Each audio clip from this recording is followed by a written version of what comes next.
আজ সকাল সকাল বারান্দার ফুলগুলো দেখে কেমন জানি কষ্ট মনে হচ্ছে, কারণ হচ্ছে ফুলগুলো আগে খুব বেশি করে ফুটে থাকতো। এখন যত্ন নেই দেখে গাছটাতে ফুলগুলো কেমন ঝরে ঝরে যাচ্ছে, খুব অল্প ফুল ফুটছে। বুঝছেন? কিন্তু অনেক ফুল ফুটে থাকতো, কিন্তু বেশ কিছুদিন আমি যত্ন দিইনি বলে গাছটাতে ফুল নেই।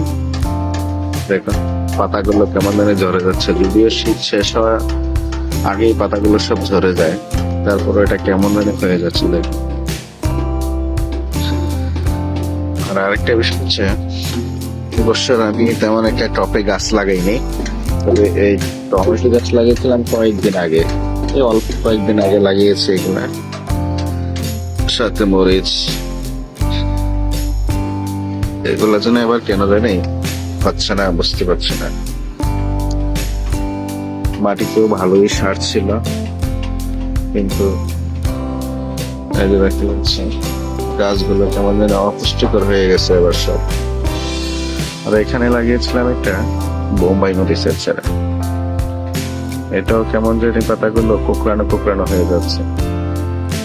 গাছের মাথায় একটু ফুলের কলি দেখা যাচ্ছে, তো গাছটার কোনো উন্নতি হচ্ছে না। আর এখানে লাগিয়েছিলাম একটা লাউ গাছ,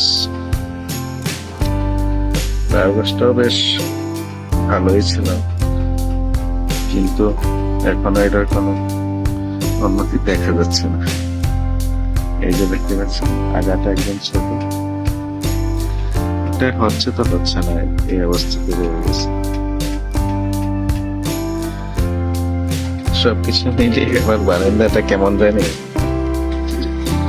ফাঁকা ফাঁকা রয়ে গেছে, কারণ হচ্ছে এবার বারান্দাতে আমি কোনো সময় ব্যয় করে নেই। এক কথা দিতে হচ্ছে, কোনো সার প্রয়োগ করে নেই বা কোনো ভিটামিন যুক্ত কোনো কিছুই দেয় নেই। আর মাটিগুলো একটু হালকা করে দিয়েছি,